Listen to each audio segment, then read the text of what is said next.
Welcome back to the channel. I hope you're all well. Now, as we head into 2022, I thought I'd give out some predictions for the year ahead, horse racing wise. Starting off over the jumps, and when it comes to the Pressbury Cup at the Cheltenham Festival, I think this is going to be Ireland's for the take, and again, it's pretty much a guarantee at this point.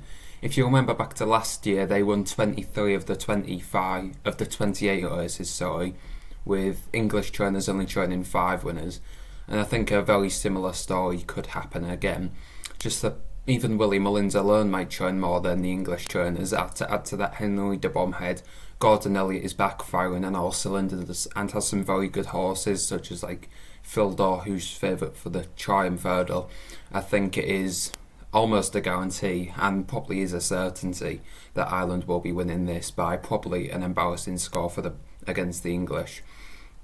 Moving on to the best horse of the year, over the jumps this is, looking back, I think we'll look back and everyone will be in agreement that Shishkin will be the best horse. He made his comeback in the Desert Orchid, won that very well, and just going back through his form, there's so many ones in the form. He's only been beaten when he fell when novice hurdling. He's been unbeaten since that.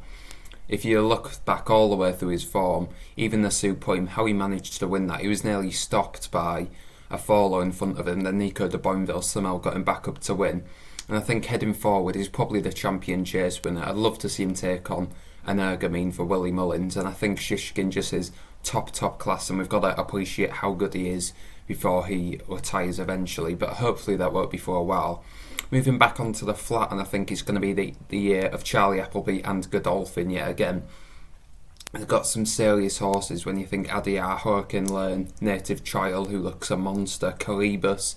Both of them are 3-1 and 5-1 for the 2,000 guineas at Newmarket, the first classic of the season. And I think they'll probably get off to the flat season in the best start by winning that. Native Trial is a monster, I think. And Charlie Appleby in general, if you think, the one criticism of him in the past before last season and last year might have been he didn't have that global dominance, but he sent winners to Canada, America, and I think he's going to have a very big year again.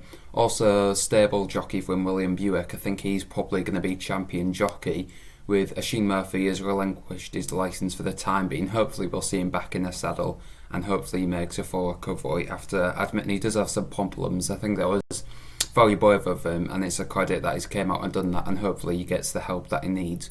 But William Buick, I think he probably could have won the Jockeys Championship last season.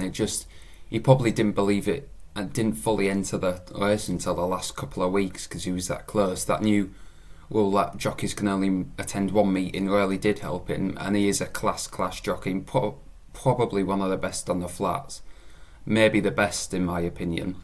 And my fourth thing for the 2022 is we're going to see American racing on the rise again and its popularity. If you think back last year, it was a very good Breeders' Cup, and England had a lot of success over there, especially Charlie Appleby.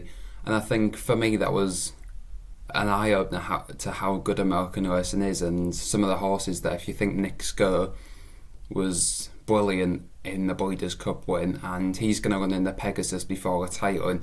You've got horses such as Life is Good to look forward to, and I think there's a lot of very good horses there. In the past, we probably maybe looked down on American racing as not having them top class horses, but especially on the dirt, they have the best horses in the world. And with the 2022 Breeders' Cup going to Keeneland, I think that's going to be a very exciting event. So they're my predictions for the year ahead. Let me know yours in the comments down below, and comment on which flat trainer you think will rule 2022. For me, I think it's Charlie Appleby a certainty, but I've seen a lot of people suggesting an Aidan O'Brien comeback, so let me know in the comments down below.